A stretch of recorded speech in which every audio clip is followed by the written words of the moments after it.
Good evening and welcome to the day McCarthy changed politics. I'm Elliot Edinburgh and I'm a first-year political science major at St. John's. I volunteer at the Eugene J. McCarthy Center for Public Policy and Civic Engagement, where we strive to attain McCarthy's commitment to public service and activism. Tonight we are here to celebrate St. John's alumnus and Senator Eugene J. McCarthy and his unprecedented campaign in the 1968 Democratic presidential primary. I am honored to represent the Center tonight and introduce one of our esteemed speakers, History Professor Ken Jones.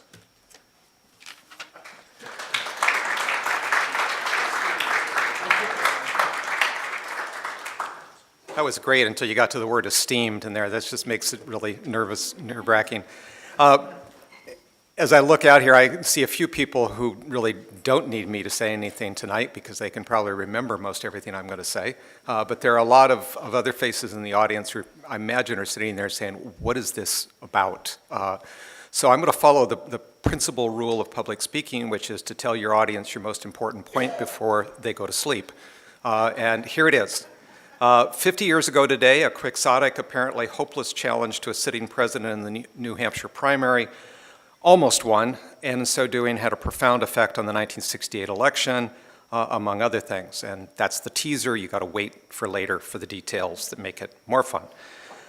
As you know, the man making the challenge was Eugene McCarthy, St. John's alum, who also spent almost a year in the novitiate here before he decided that he really didn't want to be a monk. He then went on and served in the U.S. House of Representatives for a decade, and by the time we're talking about in 1967, he was in his second term in the U.S. Senate. Out of the blue, in a lot of ways, at that point in 1967, he decided to challenge the sitting president, Lyndon Johnson, over the course of the Vietnam War. And my task, as I understand it, is to provide you some historical background, some context for that, and then we will maybe segue effectively into Mary Beth McCarthy Yarrow's film, and I will have maybe some help for you in comprehending everything there. Okay, and I missed the first one. Here's the man we're talking about. This is a 1970 photo. Our role in Vietnam doesn't make any sense unless you start thinking about the Cold War, or more precisely, Harry Truman's 1947 Truman Doctrine formulation. Truman, in that speech, divided the world into the free and the unfree states. He said we have to help the free people defend themselves against totalitarian regimes, regimes that are coming at them by direct or indirect aggression, in other words, invasions or subversion. And he said that if we fail to do that, it would undermine the security of the United States. Without that formulation, Vietnam never would have been on our radar. It wouldn't have been worth defending. It would have been irrelevant. This formulation makes it important. This vision is going to lead us to multiple interventions in places like Greece, Iran, Guatemala, and then a series of failures to overthrow Castro in Cuba. The goal was always to protect the free world. This vision is also going to lead Dwight Eisenhower to support No Dinh Diem in violation of a French agreement that the French had signed with the Vietnamese at the end of the French Indochina War. Eisenhower did this. I'm sorry, I ought to introduce my pictures here. This is Diem, President Eisenhower, Henry Cabot Lodge, so you've got the cast of characters. Eisenhower did this because Ho Chi Minh, the person who was leading the Vietnamese in the north, was a communist. From our perspective, that made him a tool of the Soviet Union and part of the totalitarian expansion that we had to stop. Diem's policies as president of South Vietnam helped generate a guerrilla war against his government, and those forces would gradually receive more support from the communists in North Vietnam. By 1961, Diem's government was in danger of losing control, so President John Kennedy stepped up with more money and military advisors, including the first 500 Green Berets. By late 63, there's the Special Forces Green Beret guys. By late 63, when Kennedy was assassinated, we had 17,000 advisors in South Vietnam who were, quote, training under combat conditions. In other words, they were out there fighting alongside the South Vietnamese army. The American public thought this was an entirely necessary response. I remember in 10th grade, which was 500 million years ago, I wrote a paper on why we ought to use more helicopters in Vietnam and that would allow us to win this combat. We were all gung-ho on this. The same year as Kennedy was assassinated, slightly before that, we intervened even more directly in Vietnam by encouraging a coup to overthrow the man that we'd put in power, Diem. We had earlier lauded him as the legitimately elected president of South Vietnam, but by 1963, he had to go because we decided that we couldn't win with him in control. We didn't plan it this way, but unfortunately, in the process of removing him, his generals killed him. Those things happen, I guess, when you try to get rid of somebody. As it turned out, the change in leadership brought even more chaos. There were 6 governments in Saigon, in the capital of South Vietnam, in the next year and a half, basically a revolving door, not exactly what you need if you're trying to stabilize a country. Lyndon Johnson, who's going to come in after Kennedy's assassination, was really a person who wanted to focus on domestic politics. He's going to pass major civil rights legislation. He's going to create Medicare and Medicaid. He's going to do aid to education. He's going to do the war on poverty. Those were his babies. Johnson did not care about foreign policy, but he knew that if he didn't deal with Vietnam, it was going to be political suicide. He could not let it go to the communists. Therefore, he initially tried to follow Kennedy's approach, which meant more money, more advisors, and also something that Kennedy had started doing late in his administration, which was supporting South Vietnamese commandos who were doing hit-and-run raids against North Vietnam. In August of 1964, during one of those hit-and-run raids where we had destroyers escorting the South Vietnamese commandos, our destroyers were attacked by North Vietnamese patrol boats. Johnson said that the attacks were unprovoked, and he asked Congress for what became known as the Gulf of Tonkin Resolution. The first part, as you can see here, authorized the president to respond to any armed attack against the forces of the United States. And then, very cleverly, pay attention to this in your writing. You know, you can stick another little clause in there that really matters. Check this one out. And to prevent further aggression. Okay, first part, pretty distinct. Repel armed attacks. But what does it mean to prevent further aggression? I mean, does that mean you nuke the whole country so they can't aggress? What does it mean? It's an open-ended kind of commitment.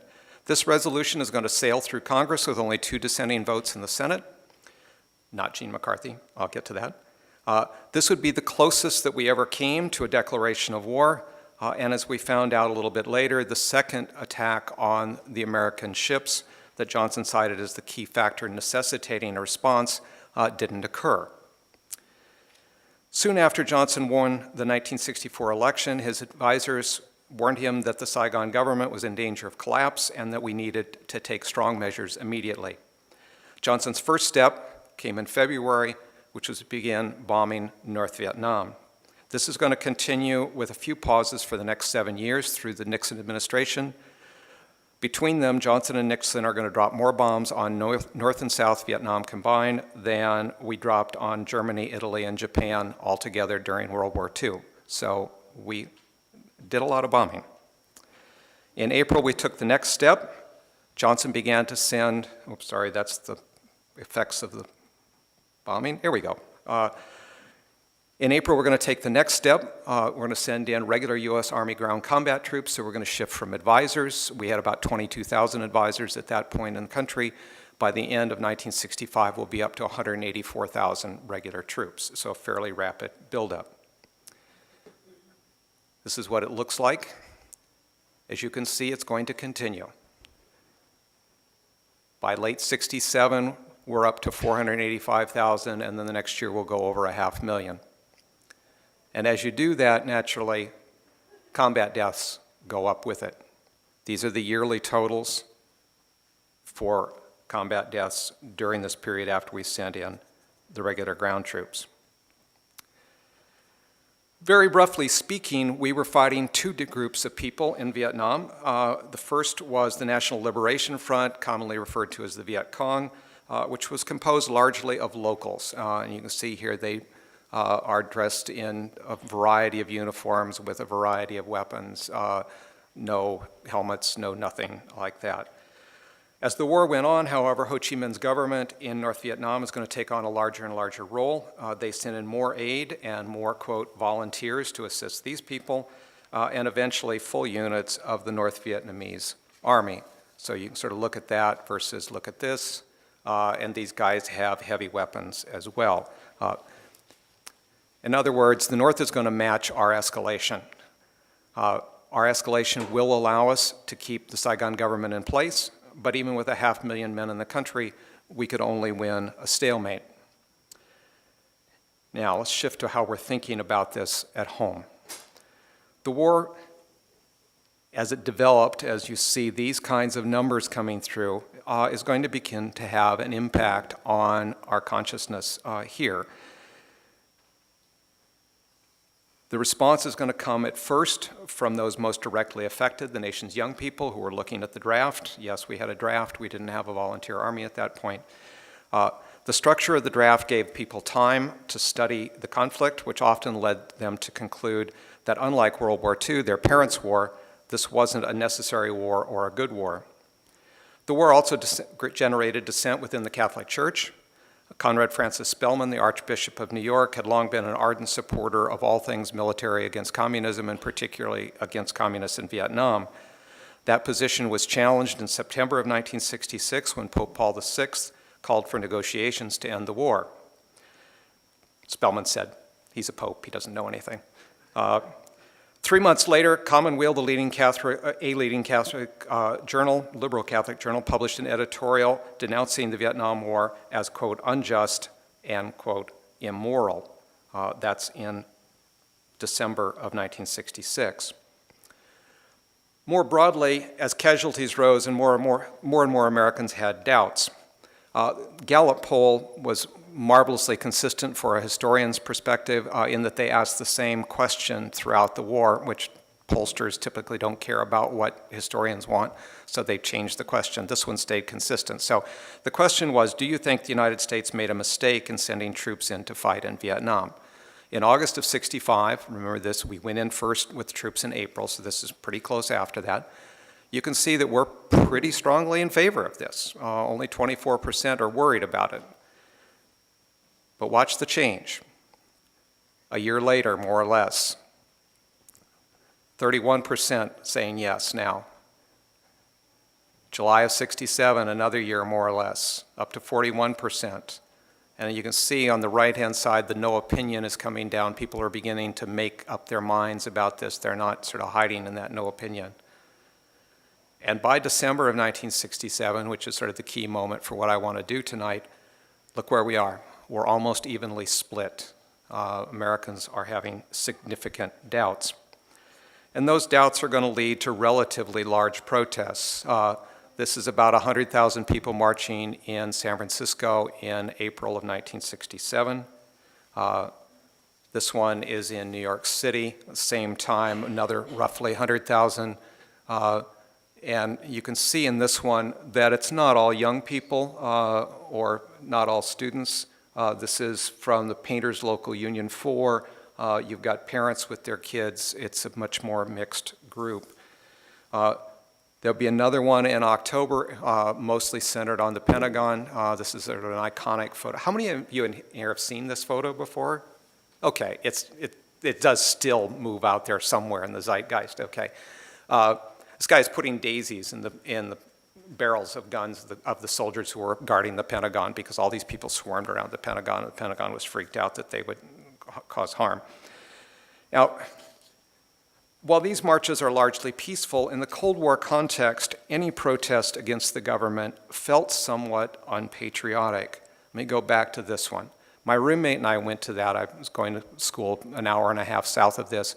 We debated for a week over whether or not it was okay for us to do this. And finally, in the morning, when we were running out of time as where they were going to go, we said, okay, and I can't remember whether it was Steve or me, one of us said, we just have to go. But we thought that somehow doing this was unpatriotic, that it wasn't something that you were supposed to do. So it's a hard change over this period. We'd been brought up in that Cold War piece, that piece that you've got to fight communists everywhere, and to protest against your government was not appropriate.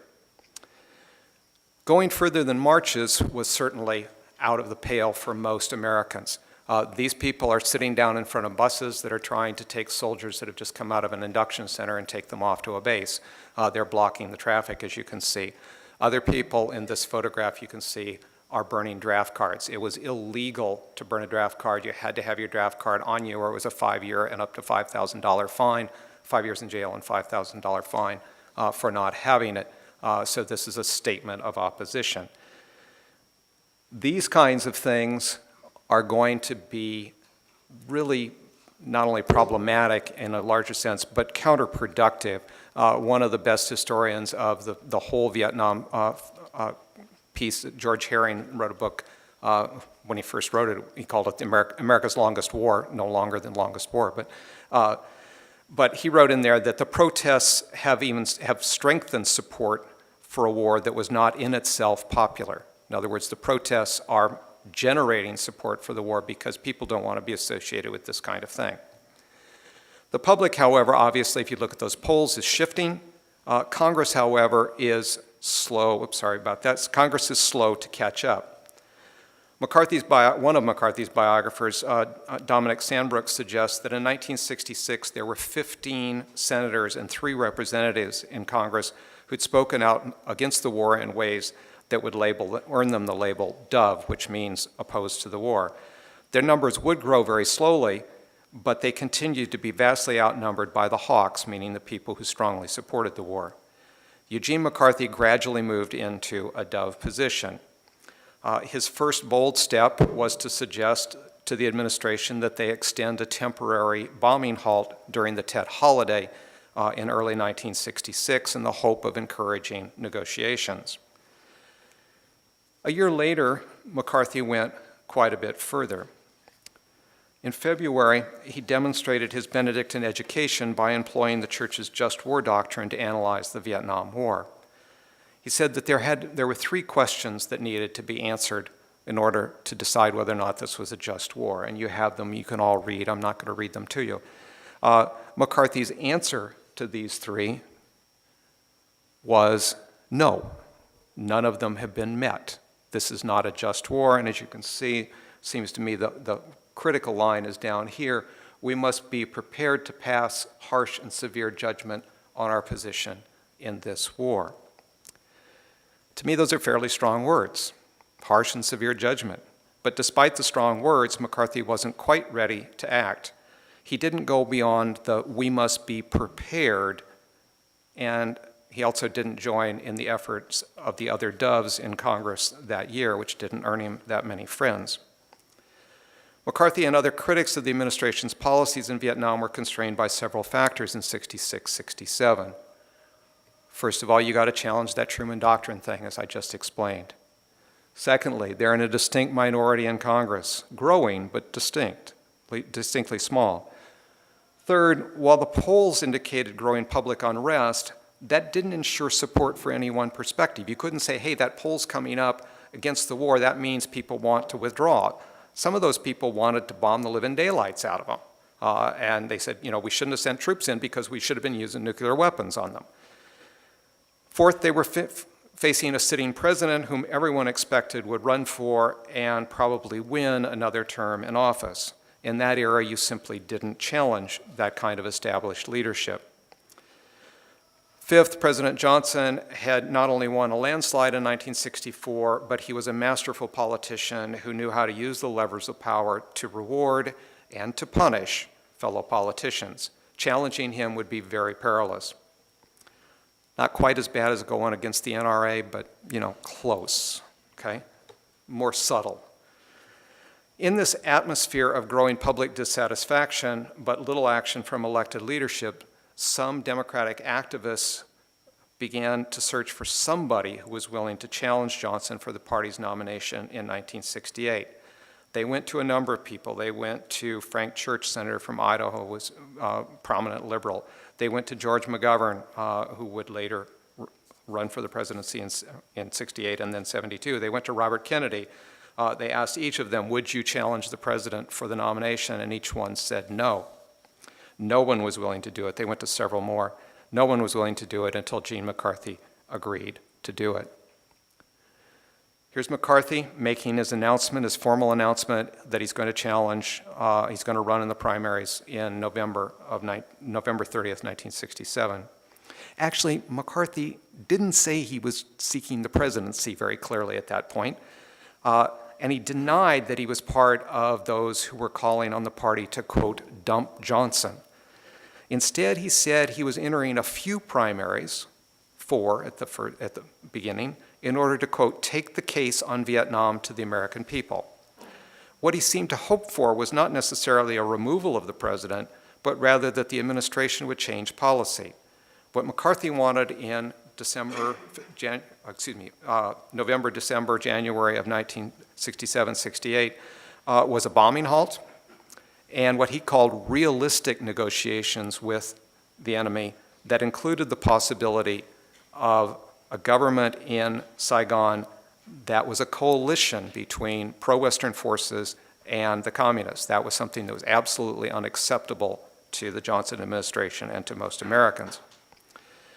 Now, if you remember at the beginning, I said that his challenge seemed hopeless initially. Let me give you a sense of that. Weeks after the announcement, the most favorable poll showed that only 16% of all Democrats around the whole country favored McCarthy over Johnson, 16%. Furthermore, McCarthy wasn't getting any love from his fellow senators. According to one observer, he was, quote, the most friendless figure in the U.S. Congress. So why would McCarthy do this? Why? I mean, it's like running into one of these block walls around here. You know it's going to hurt, and it's not going to hurt them. You know, it's going to hurt you. So why would he do it? Now, sorry, I don't really have an answer for you. McCarthy told different people different things, and since he was a very, very complex man, maybe even all of them are true to some degree. Here's my list. First of all, he's clearly worried about an ongoing, ever-expanding war. In the November announcement, he said, quote, I am convinced that the administration seems to have set no limits on the price it is willing to pay for military victory. In other words, those numbers I showed you before are just going to continue to rise. He was also, however, upset with the loss of what he saw as the Senate's constitutionally defined role in foreign policy. He thought that the administration was usurping that the executive was running amok, and he wanted his fellow senators to stand up and be counted. The third rationale that seems significant is that he simply had become bored with what he was doing as senator. He'd served 10 years in the House and jumped at the chance to move to the Senate because he was tired of the House. And in the Senate, he seemed not to be that engaged by all accounts. Now, I wasn't there, I have no inside knowledge, but when you read accounts from some of his peers, they say he didn't sponsor any significant legislation, he didn't make any effort to climb the ladder of power within the Senate the way that some other people of his class or his era did. And by all accounts, by the late 60s, he wasn't always going to committee meetings and he missed some key votes. So he wasn't that engaged. Running for the presidency, being a herald of a new vision might be more exciting. The fourth argument was that he wanted to provide a political outlet for young people who were frustrated with the system. Again, in his November announcement, he alluded to this by saying that he wanted to, quote, alleviate the sense of political helplessness and restore a belief in the processes of American politics. In other words, give people a political option rather than the streets. More immediately, most sources suggest that his daughter Mary and his son Michael wanted him to lead the challenge. Finally, last one.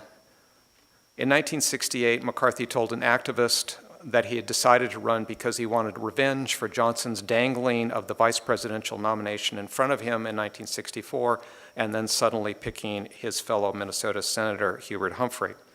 I don't find the evidence particularly compelling here. There's one anecdote about this, but it certainly fits with multiple accounts of McCarthy's capacity to nourish grudges. Okay, on to New Hampshire. Here's McCarthy campaigning in New Hampshire. Then as now, New Hampshire had the first primary. But McCarthy wasn't sure he was going to go there, and he didn't decide to actually go to New Hampshire until about 6 weeks before the primary, so cutting it a little close. His staff there was young and inexperienced, and by all accounts, McCarthy was not somebody who worried about organizational details, so he wasn't going to help out either. The result was as one would expect. His schedule was a mess, and he frequently showed up to talk to audiences of you, and you, right? Not very big. The handful of reporters who noticed him in New Hampshire thought that he'd be lucky to get a couple of percentage points in the primary. Here's a poster, which seems absolutely just since he's the only one who's willing to do it. And this one over here sort of reflects the attitude of people who are willing or interested in him. Gene's got guts. Gene is willing to stand up. Things did improve with the arrival of more student volunteers. By the end of February, there were about 2,000 students campaigning during the week and an estimated 5,000 every weekend in New Hampshire. Yes, some of those were the famous Clean for Gene students, people who, if you work from left to right, you can see the young man is giving up his beard so that he looks respectable and can go out and talk to people in rural New Hampshire and not have them slam the door in his face. It's interesting. I mean, this is sort of a celebrated piece, and I love this set of photographs, but I was trying to dig for more of this, and what I came across were people saying, well, most of them were already clean because they were political activists, so I don't know. My roommate, who did some of this work, was clean cut, so maybe that fits. Despite the infusion of help, polls in late February had McCarthy getting somewhere between 11 and 18%. The final result, however, was 42% to Johnson's 49. So pretty darn good. You go from maximum of 18 to 42 in a very short period of time. So the historian wants to figure out, okay, how did this happen? It's not magic, right? God didn't say, vote for McCarthy. Oh, maybe he did, but I don't know. My argument is this. In many ways, I think the McCarthy campaign in New Hampshire was saved by the Tet Offensive in South Vietnam. For most of you in this room, that's probably, what the hell did he just say? Okay, oh, sorry, I'm not supposed to swear. Let me explain. In November of 1967, Johnson had tried to blunt that growing unhappiness with the war, with the frustration with the war, by bringing General William Westmoreland back to talk to Congress about the progress of the war. He's our general in Vietnam. Westmoreland laid out a very, very optimistic message, arguing that the enemy had been badly hurt and that we were, quote, end quote, we have reached an important point where the end begins to come into view. Try saying that one fast a few times. We have reached an important point where the end begins to come into view. The resulting public hopefulness was then squashed a few months later in late January and early February by the Tet Offensive. What's Tet? Tet is the Lunar New Year celebration, which is the #1 holiday in Vietnam. It's when everybody goes home and has big parties and all that kind of stuff. And throughout the war, both sides had usually observed an informal truce over the Tet holiday. In 1968, however, the National Liberation Front, that indigenous guerrilla group, blended in with holiday travelers to enter areas controlled by the South Vietnamese government. They then rose up in a massive attack that began on January the 30th, and they captured 36 of 44 provincial capitals, attacked key government installations in the national capital of Saigon. This is Saigon burning. And they even penetrated this building, which is the U.S. Embassy in Saigon at the time. There was fighting inside the U.S. Embassy, which was an appalling thought for Americans. If the American embassy isn't safe, what the heck is going on? In most cases, these gains were temporary, and General Westmoreland quite accurately argued that the enemy had suffered a major blow. He's correct in that because during Tet, the NLF abandoned its guerrilla tactics and came out and fought conventional warfare, which played into the strengths of the South Vietnamese Army and the United States Army. Many NLF cadres were decimated and would have to be replaced as the war went on by the North Vietnamese Army.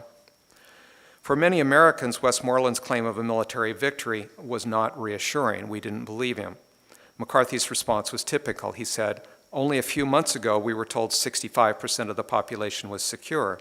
Now we know even the American embassy is not secure."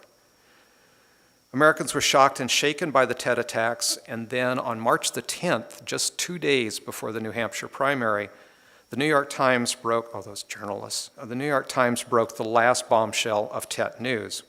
The Times reported that Westmoreland had asked for another 206,000 troops, a 40% increase. He needed those troops in order to finish the job in Vietnam. Now, the reality behind that request is much more complicated. I'm not going to bore you, but the optics in this were absolutely terrible. It looks like he's asking for a 40% increase. Think about it for a second. Put your head in 1968 and think through this. He said the enemy was in big trouble in November. In January, it was able to launch its biggest attacks of the entire war, capture places they'd never messed with before. Then Westmoreland said they'd suffered a major defeat, so they've gone zoom, zoom, zoom. And then he says, oh, by the way, after they've suffered a major defeat, we need 40% more troops in order to finish the job. People are saying, what the heck is going on?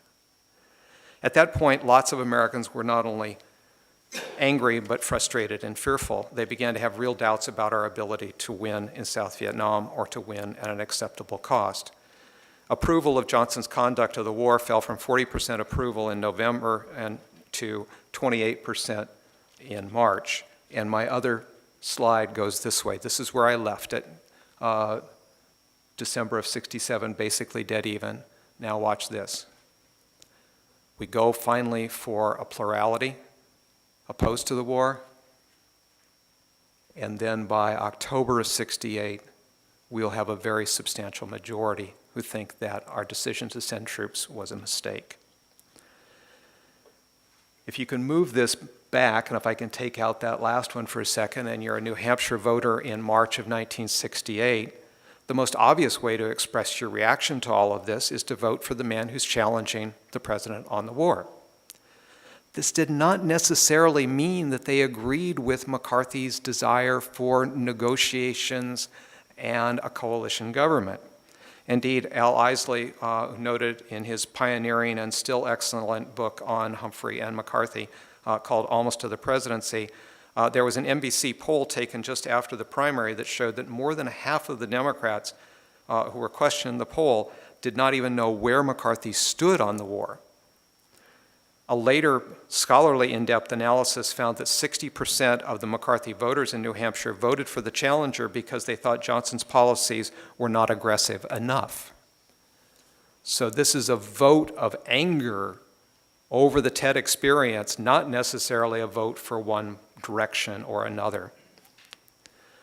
At that moment, it really didn't matter what McCarthy said he wanted to do. He was running against Johnson, and that was enough. This is McCarthy celebrating with his staff on that special evening 50 years ago tonight in New Hampshire. 4 days later, and some of you in the audience, your brains are clicking and you know what's going to happen 4 days later, right? Robert Kennedy is going to decide that he needed to get into the race now. And he hoped to, quote, work in harmony with the McCarthy campaign. McCarthy, who had encouraged Kennedy to run earlier, saw this as one more example of the Kennedy family's opportunism and made his disdain absolutely clear. Instead of cooperating with Kennedy or dropping out, McCarthy pressed on to the Wisconsin primary and began talking about becoming the next president rather than just changing policy. Out of the public eye, policy was actually changing. In late March, Johnson called his senior advisors in, a group he called the Wise Men. These were people who had been architects of that Truman Doctrine piece. They were largely people who were out of government now, but were the men who had formulated American policy for decades. They met and they concluded that the goal of an independent, non-communist South Vietnam was probably unattainable now, and that we needed to work toward disengagement before the public forced an embarrassing withdrawal. Think about that last line. We need to figure out how to get out of here before the public forces us to run.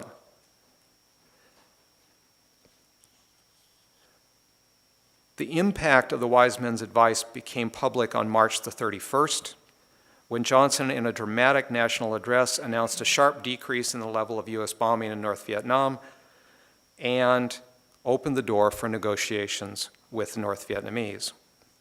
And to ensure that he could focus on implementing this change in his policy, Johnson announced that he would not be a candidate in 1968. He was out of the race.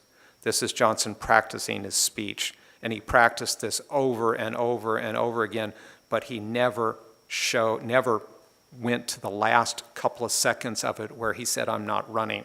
Nobody who was watching him do this in the White House saw that part of it. He kept it, as classic Lyndon Johnson, totally secret. Together, Kennedy's entry and Johnson's withdrawal dramatically altered the situation for McCarthy. Obviously, he was now in competition with Robert Kennedy for primary wins and potentially for the Democratic nomination. I say potentially because in 1968, winning primaries didn't really count for very much. There were only 15 states that had primaries. The rest relied on state conventions where party regulars made the decisions. To put it another way, only 900 of the 2,600 delegates to the National Convention, Democratic National Convention, were chosen in primaries, 900 out of 2,600. That's 34%.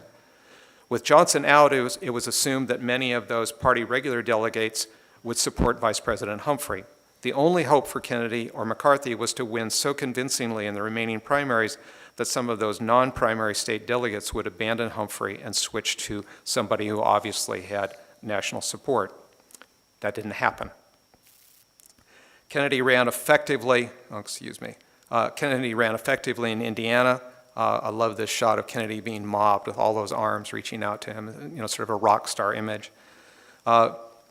McCarthy, on the other hand, trudged through the snow in Nebraska and lost. When he was campaigning in Oregon, Life magazine put him on the cover with this title, "The Voyage of the Loner." Run that one back against this.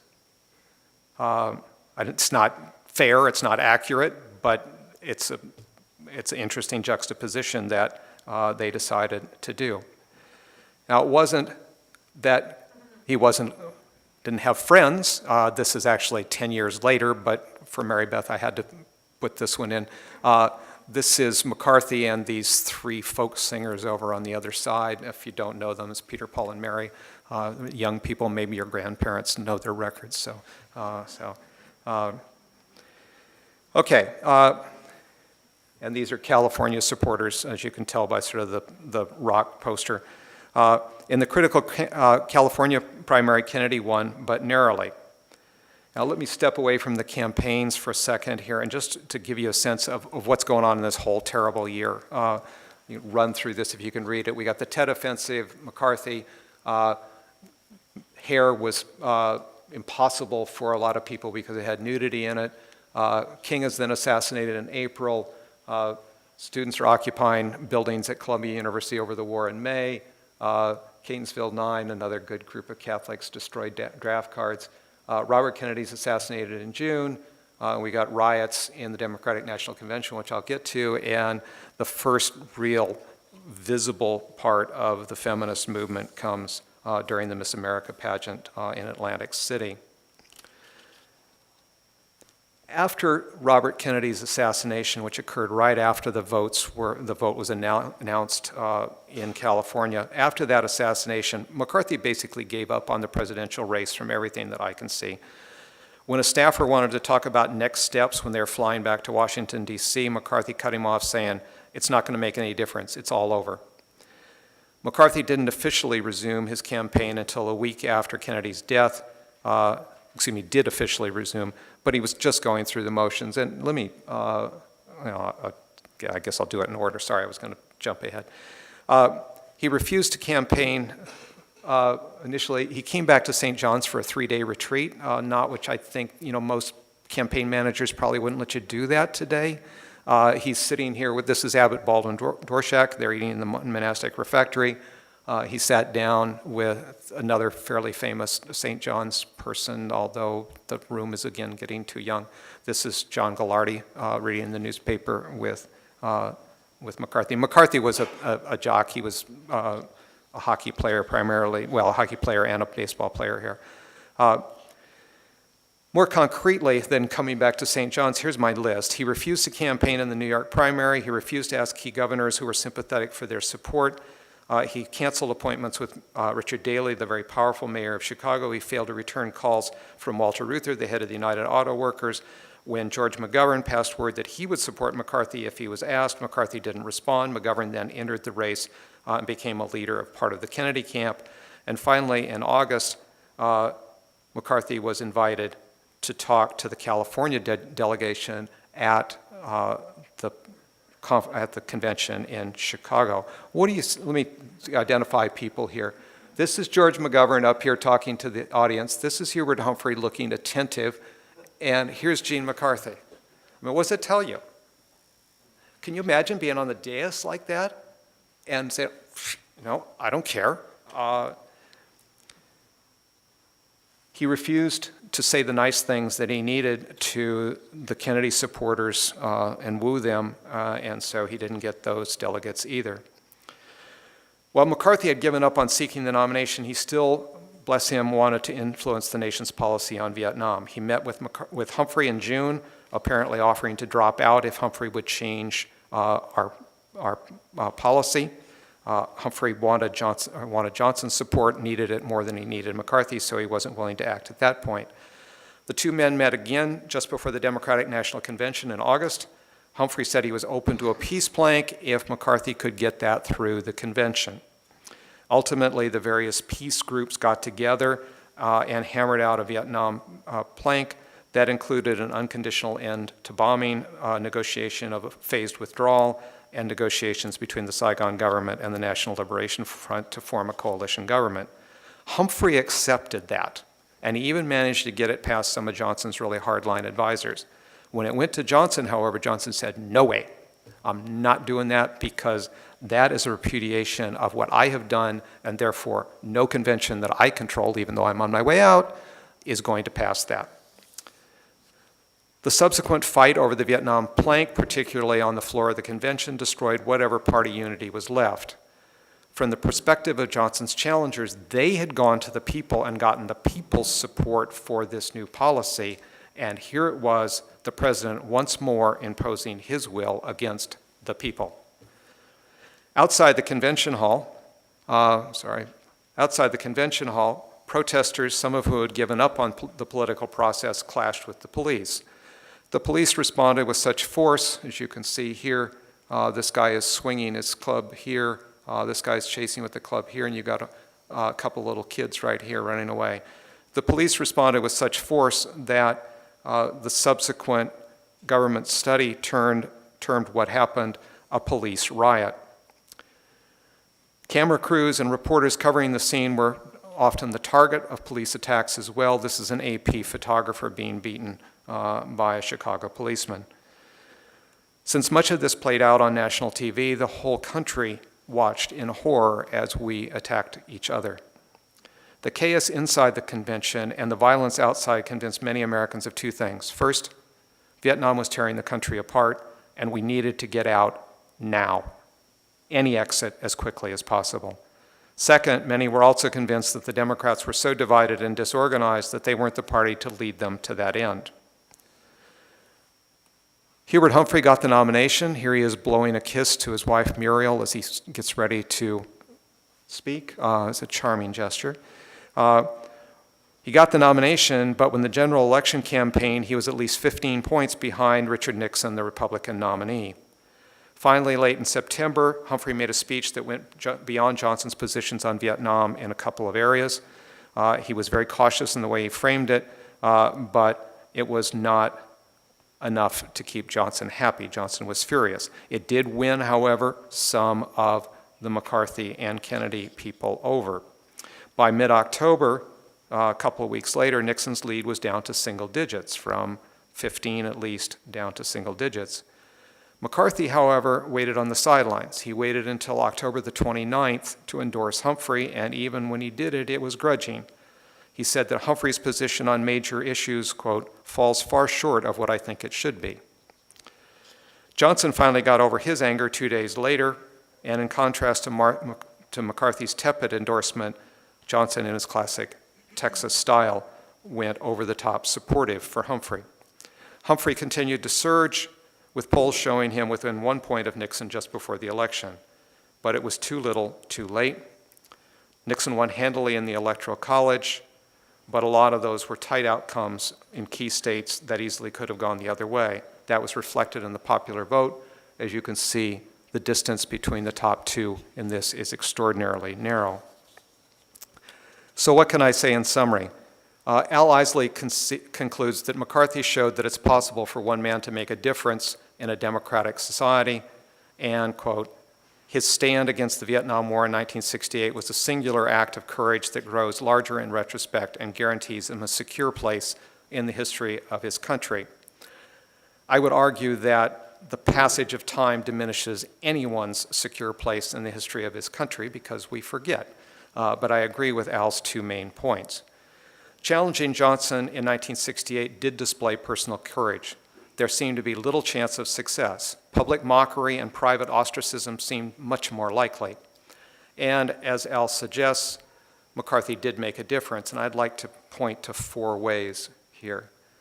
Okay, they're all going to come together. First, he did, as he initially intended, raise the issue of our Vietnam policy. By challenging a sitting president and his policies, he opened the door for a debate on whether or not we should continue, a debate that wasn't present before. Second, by raising the challenge in the political arena rather than in the streets, he made opposition more acceptable to the majority of Americans. McCarthy was dissenting, but it wasn't a challenge to order. It wasn't an invitation to disorder.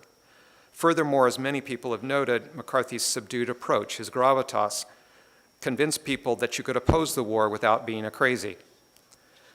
It was this political challenge, augmented, of course, by Kennedy's campaign, that caused the wise men to fear that the public would force a rapid withdrawal rather than allowing us to bargain for a better outcome.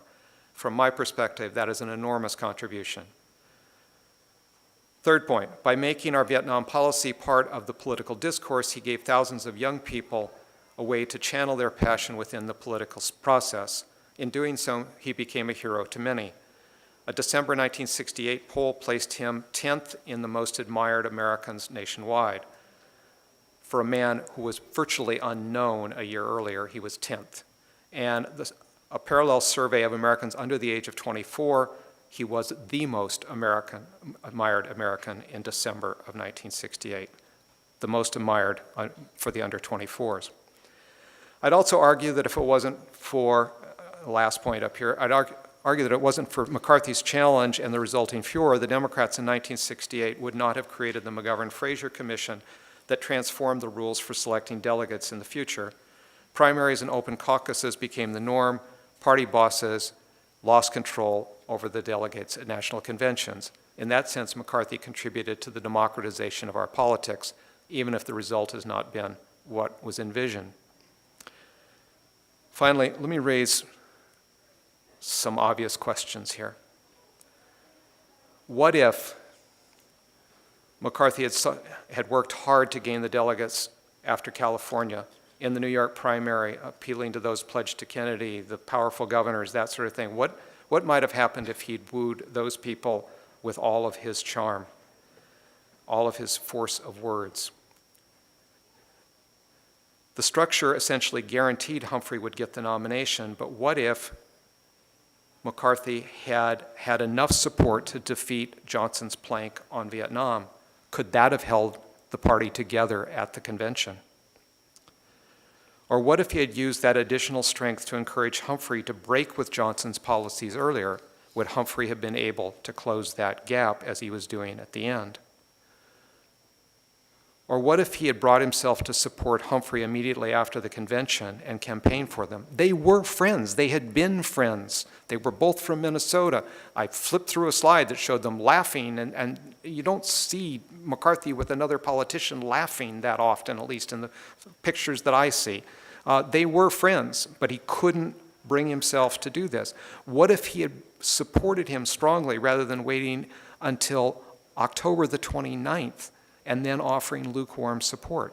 would that have brought enough of his people into the Humphrey camp to make the difference in that narrow election? Any or all of these things might have reduced the divisions within the Democratic Party, and given the closeness of the election, it seems to me that the outcome quite possibly would have been different. The campaigns of 1968, Tet, and the shift in public opinion all altered the landscape. As Nixon understood the "we've just got to send some more troops" approach that Johnson had followed up until 1968 was no longer viable. Nixon therefore told Americans that he had a plan for ending the war. Since he refused to be specific, people could believe whatever they wanted to about what that plan entailed. As it turned out, under Nixon, the war would continue for another 4 years, during which approximately 1/3 of all American deaths in Vietnam occurred, not to mention hundreds of thousands more Vietnamese. One wonders if McCarthy or Kennedy or Humphrey would have ended it sooner. Given that the North Vietnamese were not willing to make real concessions until 1972, any American president would have had to have made very hard choices about what they were willing to accept in order to end our role in the conflict. But with Nixon in office, we knew those choices were not going to be made. Thank you. I am over time by 5 minutes here. I'm sorry. I'll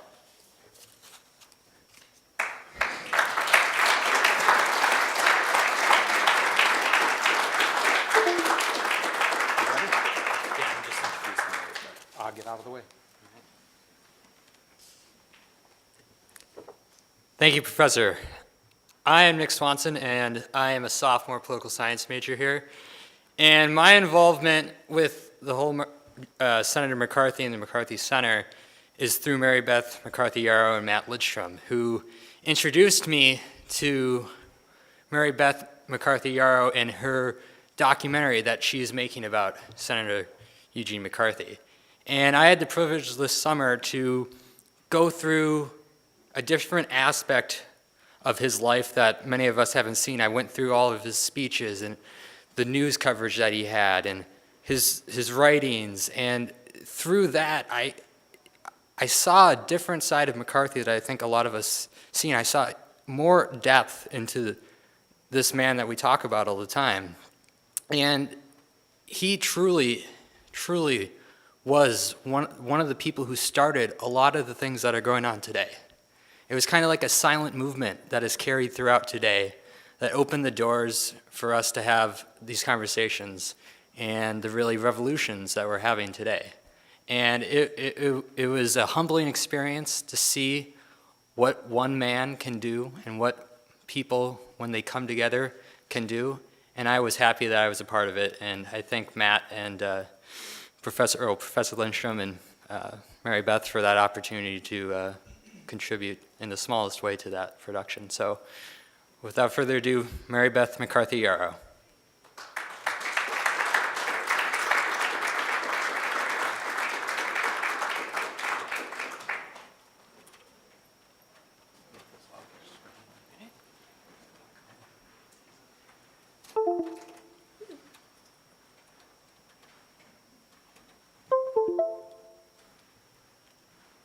Sorry about that. That's okay.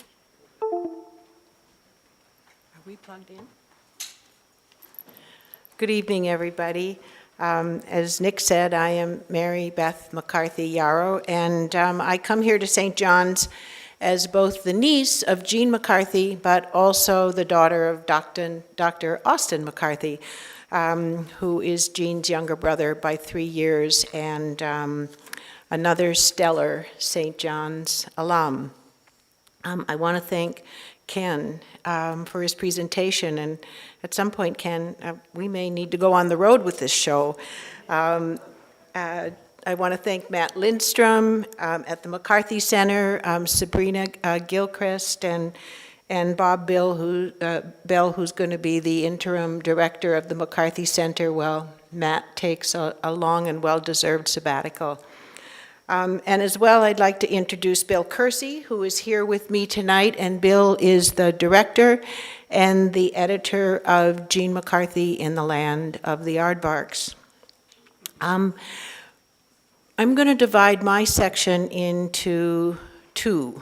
2.5 years ago, when I opened Mary Beth Mary Beth Yarrow Productions, and really started in earnest to do this documentary that has lived in me for the last 30 years. Bill and Kelly Green, who's co-producing this little Team Gene we call ourselves, felt that we needed to create an entity that would show people who Gene McCarthy is, because there are many out there who do not know, do not remember, or still confuse him with that other McCarthy from Wisconsin. And it was prior to the centenary celebration here at St. John's, and so we felt that we, as a part of that, we wanted to create an entity that gave a sense of Gene McCarthy, of footage that was available, of the story to tell. So this is an 11-minute, it's a development reel that is on our website and is something that we have used as a fundraising tool as well. But there, as I was thinking about coming here and speaking about this, and coming especially to St. John's, and as we have been unearthing endless archives, at the Minnesota Historical Society, Abigail Quigley McCarthy gave her papers. And as I was looking through one of the boxes, I found an unpublished introduction to her book called Private Faces, Public Places, which is a very, very interesting read. She's a very gifted writer, and she writes beautifully about their early life together. And in it, as you will see in the film and as you've heard, there was a period in Gene's life in 1942, after they had been engaged, that Gene made the decision that he wanted to follow this thought that he had about a vocation in the religious life. And so he came here to St. John's and entered the novitiate. And it says, it has become a truism in some of recent articles and books about Gene to speak of his life in the novitiate as a time he took out from active life to read and to study. The novitiate is not a school. It is a place of testing a vocation. Gene was very seriously wrestling with this problem of whether he had a calling to the Benedictine life or not. Life in the novitiate is a very rigorous experience of manual labor and spiritual exercises, of work and prayer and learning to live in community.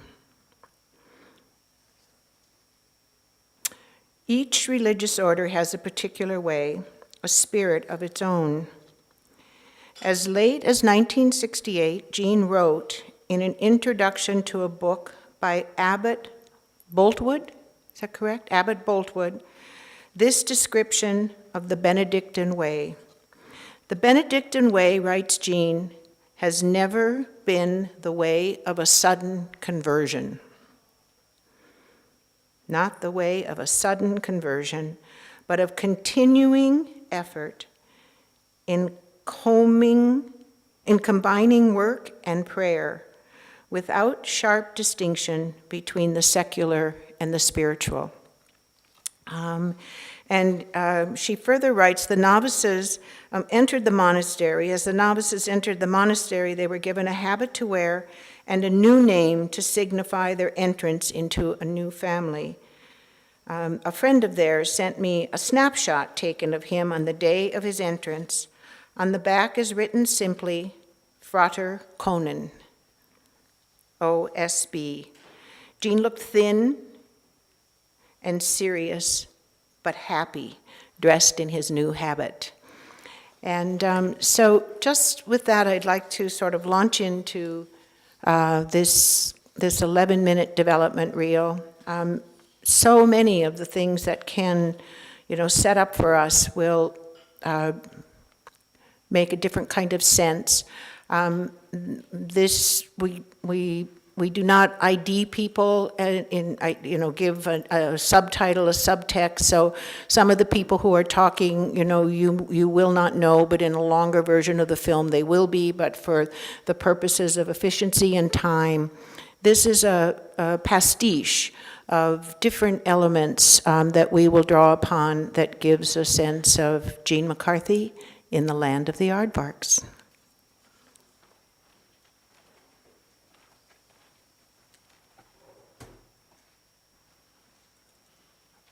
I shall use no rabble-rousing platitudes to introduce him. Entering even now from the center field bleachers, Eugene McCarthy. We must be prepared to make this commitment. First, that we believe in the power of reason, of constrained judgment, to give some direction to life and to history. But in addition to that, when we're uncertain what our judgment should be, to make a mistake on the side of trust rather than on the side of mistrust. Whether we're dealing with our fellow Americans of every race or whether we're dealing with people in other parts of the world, be prepared to make a mistake on the side of generous judgment and liberality. Make a mistake on the side of hope rather than on the side of fear.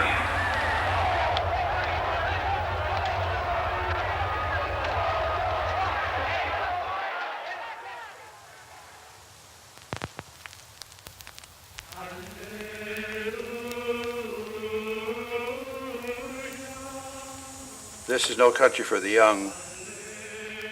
The old refuse to die.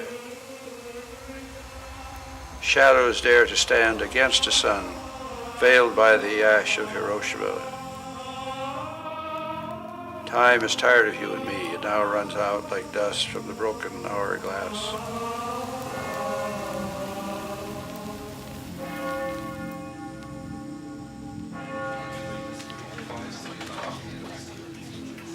I've heard the name around, but it didn't really stand out to me until I started becoming involved with the McCarthys Center.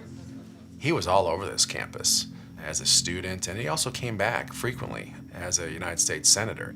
My grandmother was of German ancestry, and sending her boys to St. John's for a solid Benedictine education was a major goal.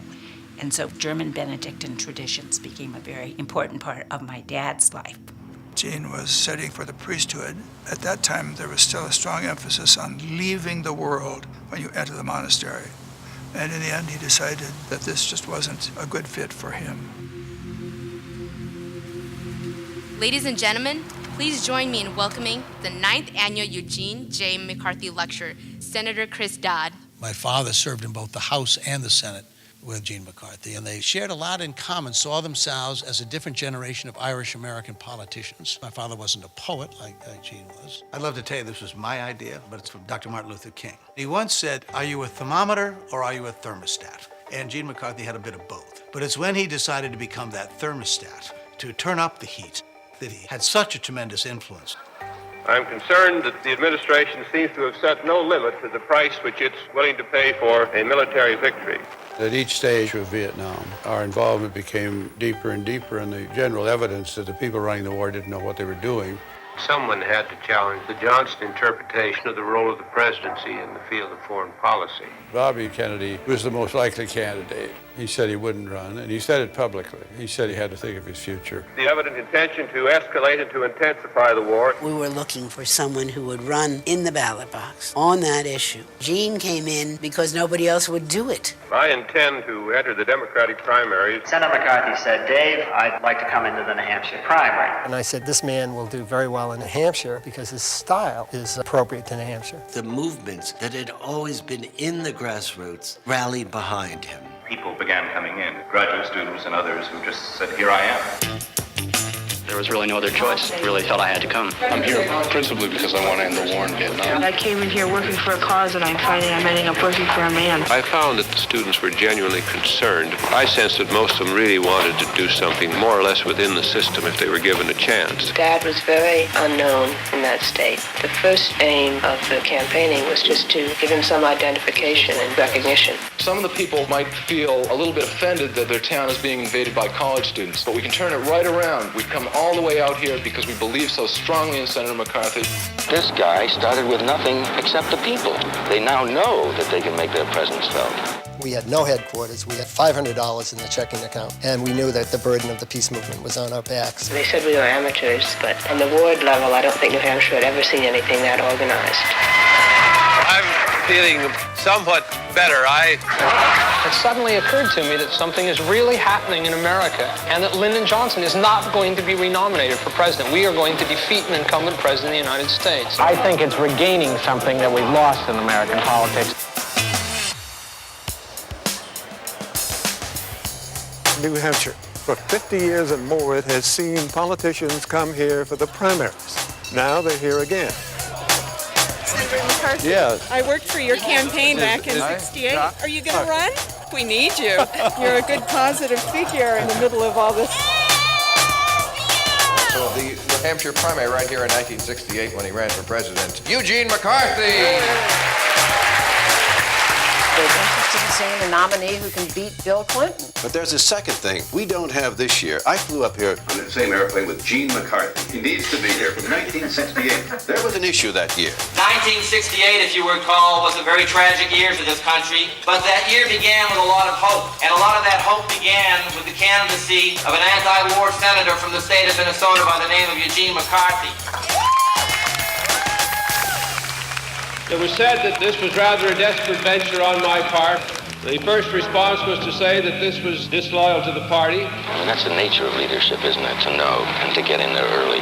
Got a lot of guts, and you got to give them points for it. I am announcing today my candidacy for the presidency of the United States. He had his chance, and I was supporting Gene till the end. I shall not seek, and I will not accept the nomination of my party for another term as your president. By his pulling out, he left the issue of the war for whoever came after him. I shall seek the nomination of the Democratic Party. It was a whisper up in New Hampshire, and it's becoming a roar in Wisconsin. This is Paul Newman speaking. The nation is listening to what Wisconsin voters are saying. This is Tony Randall. This is Lauren Bacall. This is Joanne Woodward. The nation is listening. This is Rod Serling. This is Dustin Hoffman. Vote for Senator Eugene McCarthy.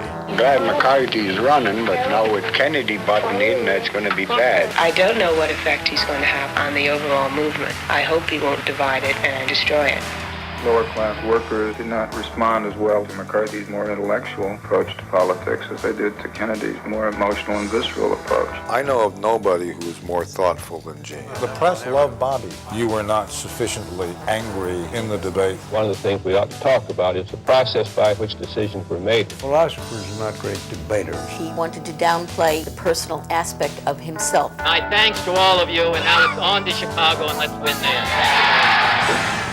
Senator Kennedy has been shot. Is that possible? Oh, my God. Senator Kennedy has been shot. As Dad said, this year in 1968 is the moment of truth for America. If this effort fails, many people, particularly the young people, will lose whatever faith they have left now. It could be a wonderful age for our children to grow up in, and it just looks very hopeless. By this time, Humphrey was bringing the party forces back into play. There was the Johnson-Humphrey Mayor Daley machine in Chicago. There was no way that he could overcome that. It was pretty obvious that the Humphrey forces had control of all the mechanism, but we couldn't surrender. We had to carry this all the way through. He is our last hope in 1968. That man is Gene McCarthy. If I were elected, instead of riots and protests, we'd have dancing in the street. The people who supported me wanted to die in public. And that's what the convention was about. This is where we took our stand and were beaten down.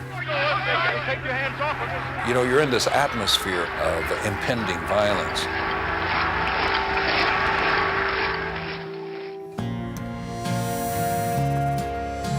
Today, we celebrate and give thanks for the life of our father, a life long lived, a life well lived. After the 1968 campaign, he felt very alienated. I am alone in the land of the aardvarks. I am walking east. All the aardvarks are going west. It haunts me to this day that I did not listen carefully enough when he was walking west alone. He was a complicated man who inspired complicated and often conflicting feelings. There were times when he disappointed us, but he never betrayed us. He was inside the system, was at the table of power. We have politics controlled by two strong factions. What we had, in effect, has been a mercenary army. What we ought to be talking about is redistributing work. To abolish the office of the vice president is probably the first step. This is truly a new idea. Yeah, Are you going to run for president again? I'm looking for a write-in tomorrow. I think they were an inevitable consequence of his contemplative nature. He was appealing to people's intelligence. It's fitting that the lecture in his name is titled Conscience and Courage in Public Life. I want to replicate that. I want to mobilize citizens from every generation to not sit back and let politics happen. I bet you there's a Eugene McCarthy to be in this room. At the end of my life, I want to feel like I made society better in some way. All cards have been drawn, all bets called. The dice, warm as blood in the hand, shaken for the final cast. He once said, the greatest danger to this nation is stupidity. When confronted with times like this, you have to understand enough history to know this is not the first crisis nor the worst one we've ever been in. Most delegates to this convention do not know that thousands of young people are being beaten in the streets of Chicago. Broken things are powerful, but things about to break are stronger still.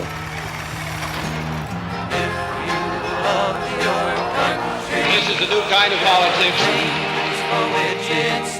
Politics of reason and trust. If we succeed, as I'm sure we shall, it'll be a different kind of America.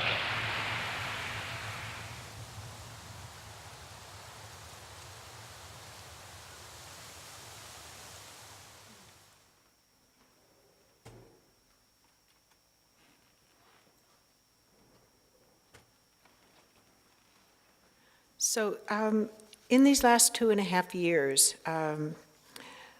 we discovered that there was a treasure trove that existed, that was housed at the Elmer L. Anderson Library at the University of Minnesota Libraries. And it was the McCarthy campaign, media campaign. And it had been given to Georgetown University, and Elmer L. Anderson, when he put his name on the library there, moved this material to Minnesota.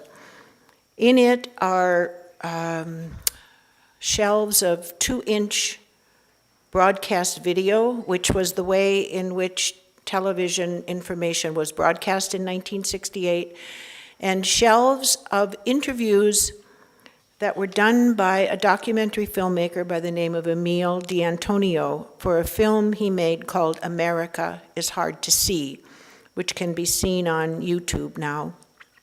And we wanted to have access to this material, and through an anonymous donor and through the McCarthy Center, we were given a $25,000 grant so that this material could be migrated or digitized from its viewable formats into something that could be seen and from which we could draw pieces for the film. So since we created this 11-minute piece, we have put together what we're calling a footage sampler. It is not internally edited the way in which this piece is, but rather it's an assemblage of current media mentions of Gene McCarthy, of some of this archival material, which includes speeches from the '68 campaign, spots, advertisements, and then these interviews that Emile D'Antonio did. And I'd like to just move sort of right into that, and then afterwards, we can have a discussion. If there are any questions, I'd be happy to answer them. So let's take a look at this footage sampler.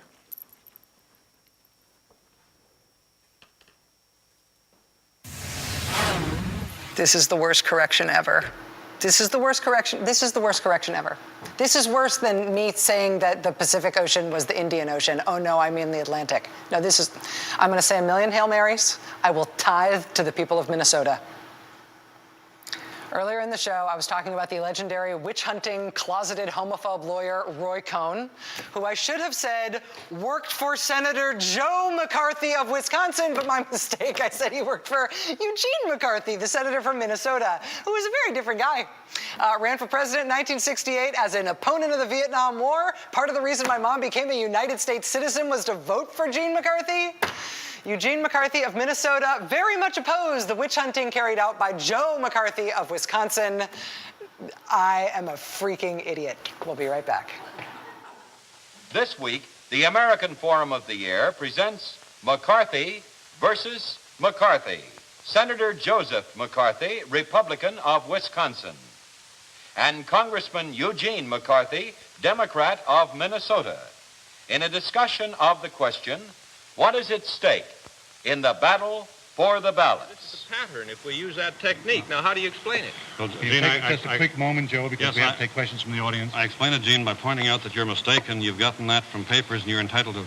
and let me say this. Well, you got yours from books. First, let me say that. First, let me say this first. That Gene McCarthy, in my opinion, is a high-class legislator, and I know that he wouldn't under... Please hold on. Go ahead. The following is a paid political program sponsored by the McCarthy Volunteers. Congressman Eugene McCarthy meets the Minnesota press. Congressman, two of the most frequently heard non-political criticisms of you are that you're too urbane and too intellectual. Would you like to comment on this? Well, those are rather vague charges. I think that if it's true, as Schlesinger says, that in the East, the Democrats are rejecting people who have a measure of education or who may be somewhat sophisticated, that probably here in the Middle West we ought to balance it out somewhere. The Kennedys despised Eugene McCarthy. In 1960, McCarthy had the gall to nominate Adlai Stevenson to the presidency of the United States at the Democratic National Convention. The Kennedys felt that that was Jack's year. I submit to you a man who is not the favorite son of any one state. I submit to you the man who is the favorite son of 50 states. And not only of 50 states, but the favorite son of every country in the world in which he is known.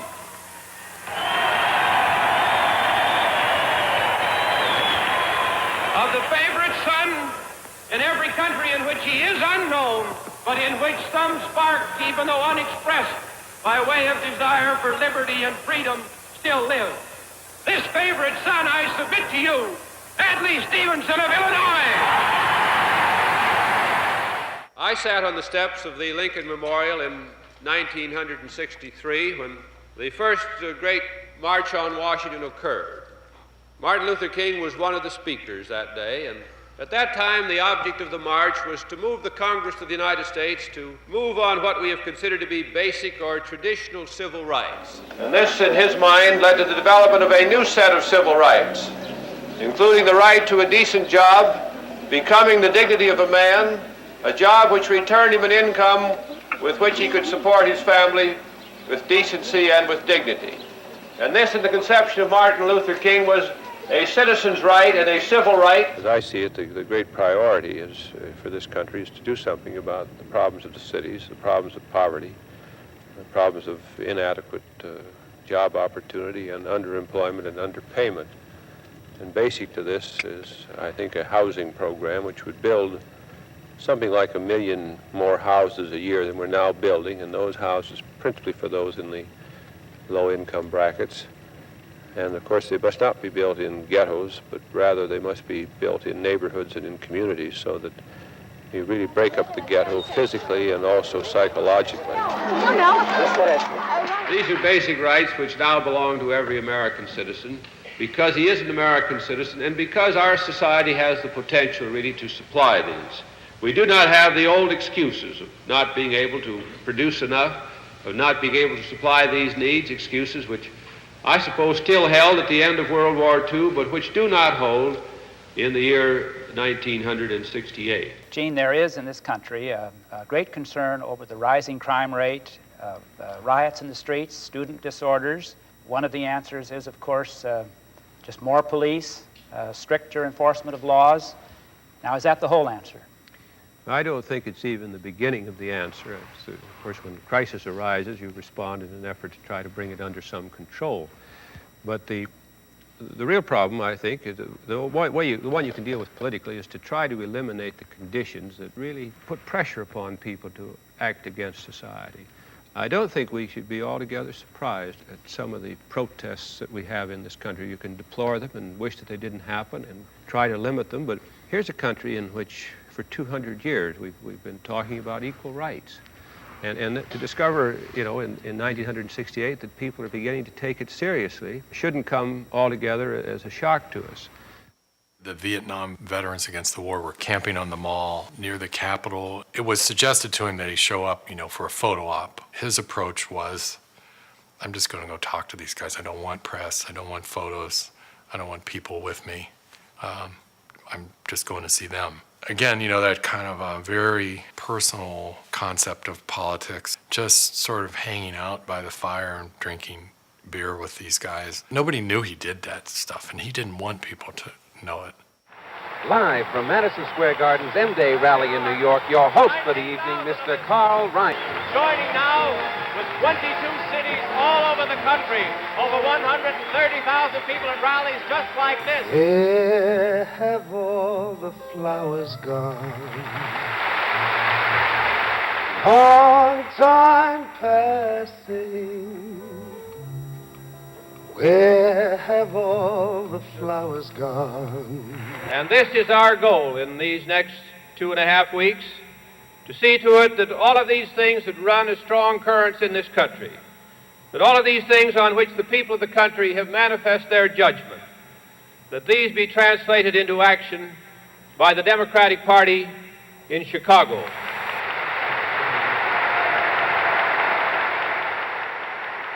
The family dinner talk was a pretty high level.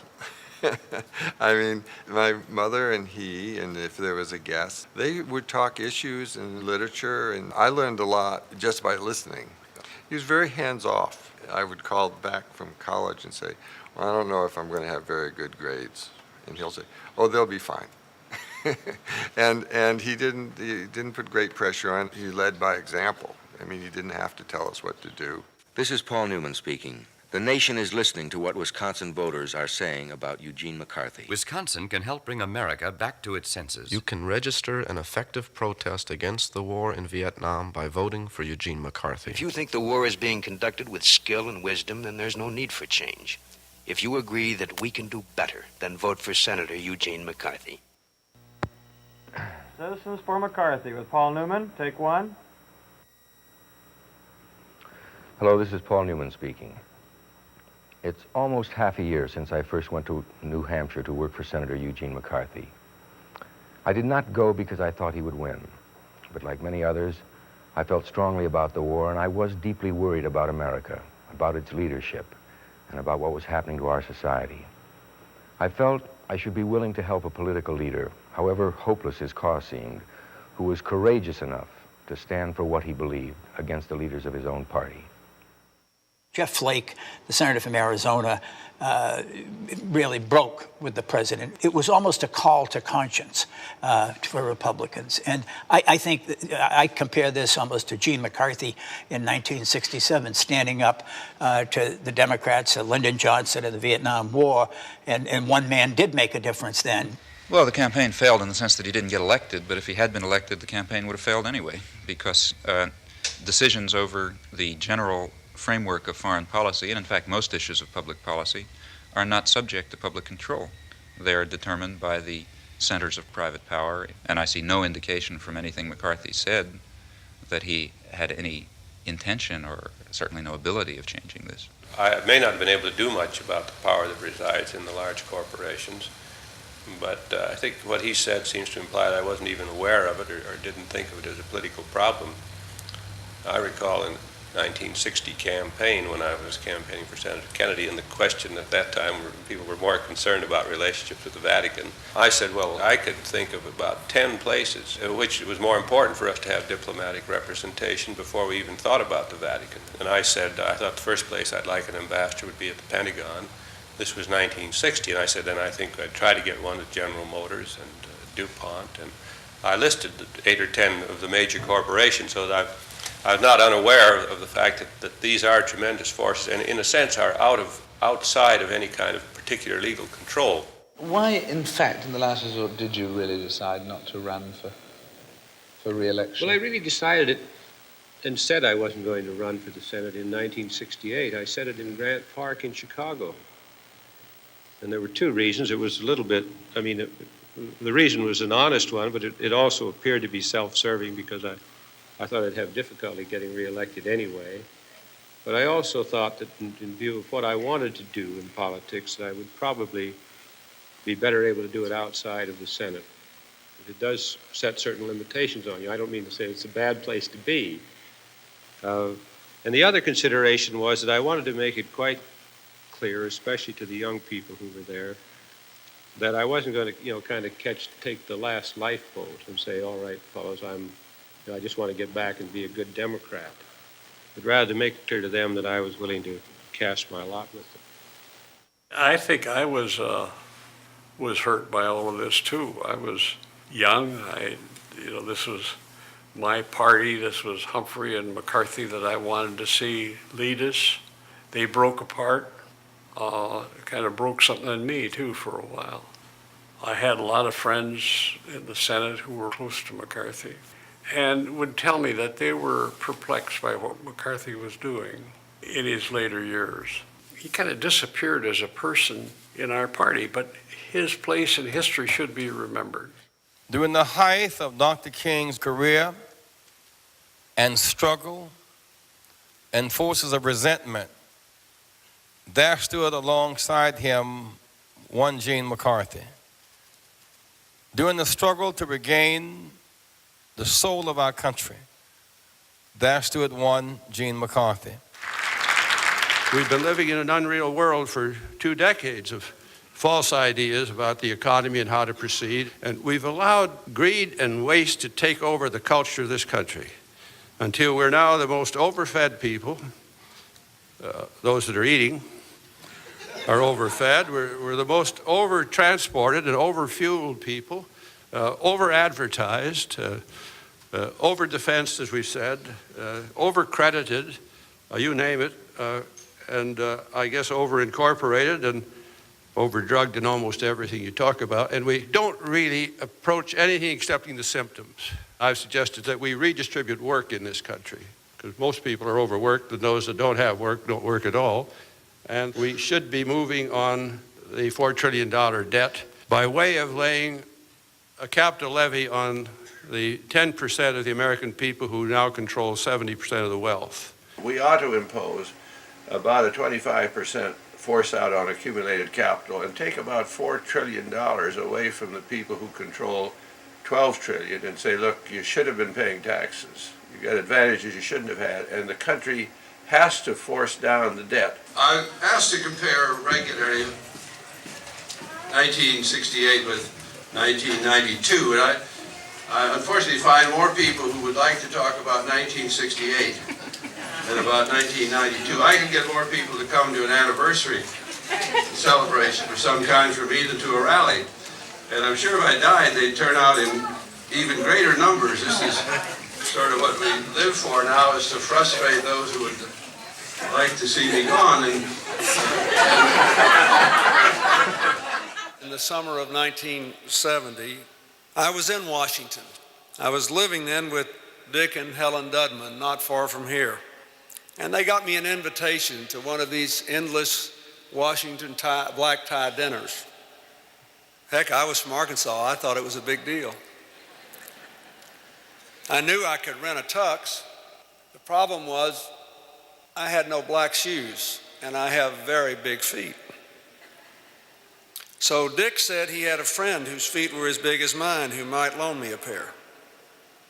And a couple of days later, Gene McCarthy, then serving in his last months in the Senate, showed up with his shoes. We sat on the porch of the Dudman home and talked for quite a little while. He was in a good mood, and I was impressed. And that night I wore Senator McCarthy's shoes to the black tie dinner. President Nixon was also there, standing in a receiving line. I walked up to it, but I didn't go through. It just didn't seem the right thing to do, wearing McCarthy's shoes.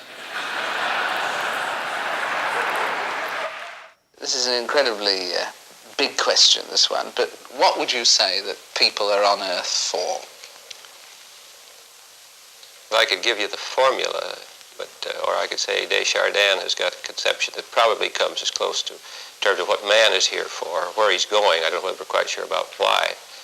I think you have to come to a judgment as to kind of more as to why you're here, and then kind of let the other people take care of themselves. And it works down, I think, to a conception of some kind of service to the rest of humanity, and at the same time a kind of perfection of yourself in terms of what you think and how much you can grasp of what can be known and what you can do by way, I suppose, of some appreciation of what the beautiful is, and how you can bring it to others. It's a triple sort of thing, I suppose. The idea of coming to know as much as you can, of reflecting it somehow, and also of transmitting it insofar as you can to other people. Down by the riverside,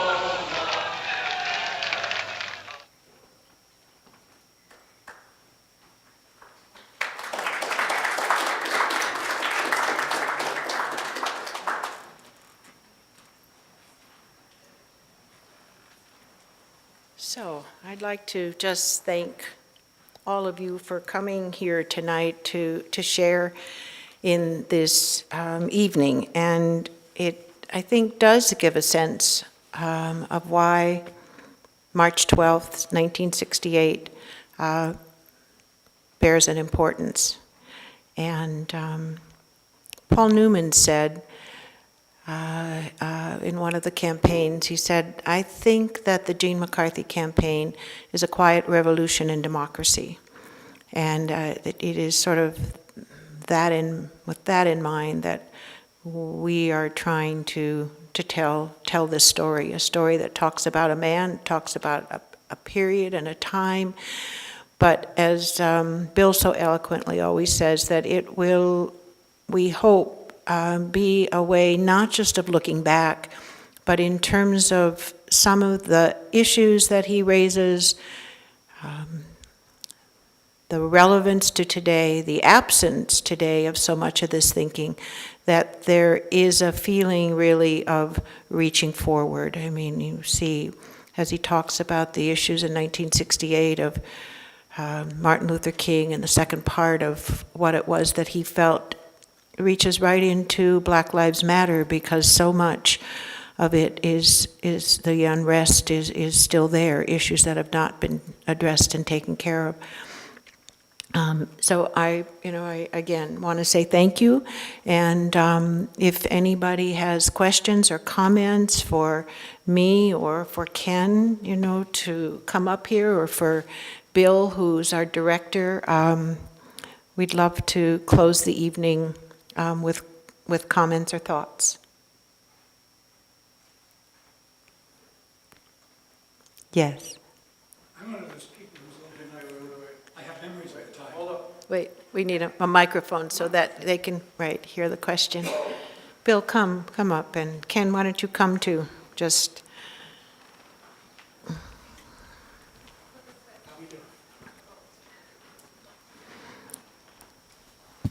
Is it live? Good. I'm reminded of that picture of Salvador Dali, the permanence of memory, which is really the impermanence of memory. I have an image in my mind that I have been trying to make sense out of ever since I was in Chicago. And there was lots of stuff in the media about Gene's campaign. And all of us in graduate school at the University of Chicago, of course, thought, Gene's one of us, go Gene. And at the one rally that I think I remember, I was horrified to see him sit down at a harpsichord and play for the assembled multitudes. And I thought, sitting there in Chicago, Gene, the Democratic Party is still predominantly blue collar and white ethnic. What the hell do you think you're doing? Can you tell me if you think, one, did Gene really play the harpsichord in general, and perhaps on that night? And if so, how does such a presentation of self play into this field of very mixed motives and very mixed feelings of this very complicated man in a very complicated time? I honestly don't know if he played the harpsichord. I know he continued to play the clarinet and would play Mozart, well into his years, but I don't know about the harpsichord. And Bill, Ken, do you want to comment on the other? Bill, I'd love you to say something. I'll say one thing. It's interesting because we were driving up here today and Mary Beth said to me that she commented on this one particular interview that we had just come across, and I can't quite remember who it was. Was it David Frost who asked him why you present yourself in a particular, why you don't present yourself more bombastically, why you're so cerebral and... Oh, it was on the NPR program, the McCarthy tapes. They aired that today. A re-airing of what they had aired a while ago. But he was asked the question by a reporter, and I guess I don't quite know the reporter, and the response is Mary Beth, because I missed the broadcast today, but she said his answer was kind of quintessential Gene, and he said, it's not that I choose to present myself that way, that's just how I am. So I don't know if there's a connection there between, he just felt that I want to be careful how I characterize things here. Maybe that's enough to make the point that I was trying to make, but that he wasn't necessarily one to change who he was to appeal to a demographic. He would be who he was, and then he would try to reach that demographic with reason and conscience and through other means than just presenting an image. That's just a thought. What he said further in this interview was, he said, if you look at the images of Vietnam, if you look at the numbers of American lives that have been lost, and if you look at the images of what's happening in Vietnam and villages that are bombed and people who are dying, you sort of don't, they speak for themselves, and you don't need to become excessive about what it is. He felt that people would look at these things and, as Bill said, pass their own judgment. But also I think it's what Ken Burris said, is that there was a part of him that was a very ordinary kind of guy and enjoyed people and enjoyed simple pleasures. Complicated, certainly, but enjoyed simple pleasures. And it confused and confounded all the time.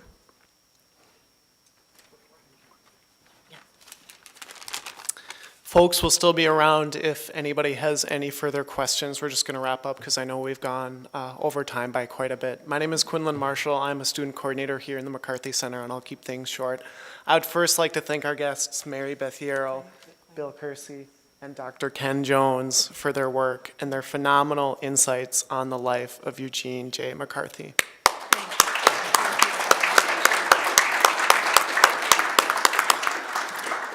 I would also like to thank the McCarthy Center student coordinators and volunteers, especially Nick, Catherine, Megan, and Elliot for their work. The interim director of the McCarthy Center, Dr. Bob Bell, Matt Lindstrom as well, who is on sabbatical right now.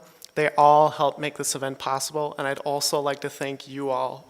Your attendance here makes our events possible and makes them how great that they are. And then before we end tonight, I would like to invite you all to the 12th Annual McCarthy Lecture on Monday, October 15th. It's going to be at 8 p.m. in the Stephen B. Humphrey Theater here at St. John's. It is going to feature Dennis McDonough. Dennis McDonough is a 1992 graduate of St. John's University, and as you may know, he was Chief of Staff for the 44th President of the United States, Barack Obama. More information on tickets and our other McCarthy Center events can be found at our website. I'd just like to thank you all again for coming tonight, and safe travels home. Thank you.